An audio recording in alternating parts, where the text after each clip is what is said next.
السلام عليكم. قبل سحور رمضان ما يجي حضري عيش بيتي طري وسهل بمكونات موجودة في كل بيت. طريقته سهلة ونتيجته تفتح النفس على السحور. بس قبل ما نبتدي كالعادة هنصلي على الرسول عليه أفضل الصلاة والسلام وهنسمي بسم الله، وهنشوف عملنا ازاي العيش ده وازاي طريقته سهلة وبسيطة. طعمه والله يتاكل حاف من حلاوته.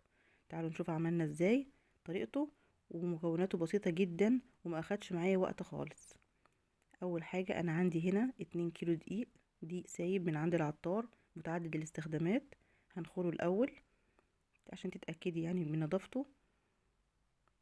وبعد ما نخلت ال2 كيلو دقيق هحط لهم معلقة ملح كبيرة وكيسين خميرة فورية، ولو عندك خميرة بيرة ممكن تشيلي كيس من الخميرة الفورية وحطي مكعب خميرة بيرة اللي هي الخميرة القطعة يعني.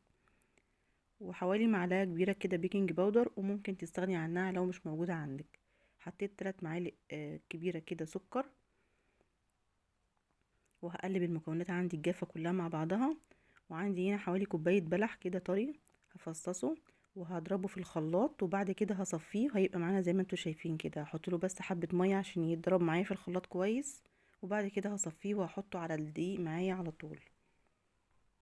بعد كده هنزل بالحليب على التمر اللي احنا ضربناه في الخلاط وحطيناه ضفناه للدقيق بتاعنا. هنعجن فيه بقى عجن كويس قوي. هننزل بالحليب واحده واحده، ويفضل لو كان حليب رايب هيبقى احسن واحسن طبعا، بس انا ما كانش عندي. واوعي تخافي من اضافه التمر ده على العيش.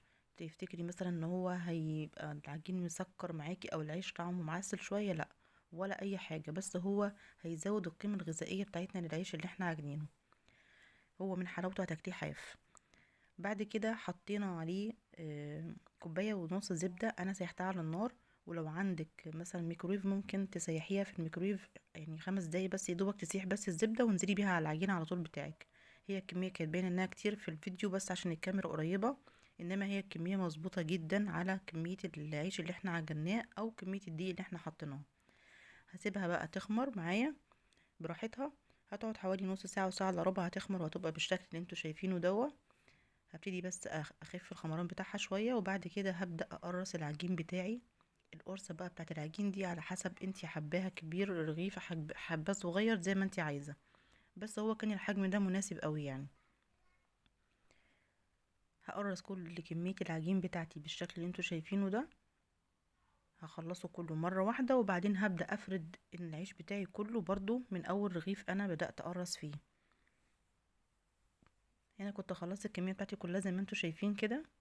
هغطيه كده بكيس بلاستيك يكون نظيف عشان الوش بتاع العجين من فوق ما ينشفش معايا. وهبتدي من اول رغيف انا قرصته هبتدي افرد فيه. حجم الرغيف ما يبقاش لا يعني في السمك بتاعه وانت بتفرديه، ما ترققوش قوي وما تخلوش سميك قوي، يعني خليه حجم مناسب حلو علشان يقب معاكي في الفرن عندك. هخلص فرد العيش بتاعي كله. هفرد كمية العيش بتاعتي كلها بنفس الشكل اللي انتوا شايفينه ده، وهجيب قطعة قماش نضيفة انا مخصصاها للعجين هحطها على الرخامة عندي، وهبتدي ارص عليها العيش بتاعي اللي انا فردته. وبرضه هغطيه بقطعة قماشة تاني علشان لازم يخمر معايا. وبعد كده هبتدي اشغل الفرن بتاعتي واسخنها كويس. الشبكة اللي على اللي من تحت وعلى الشواية برضه اشغلها علشان تسخن معايا كويس. وبعد كده هحط العيش بتاعي في الفرن.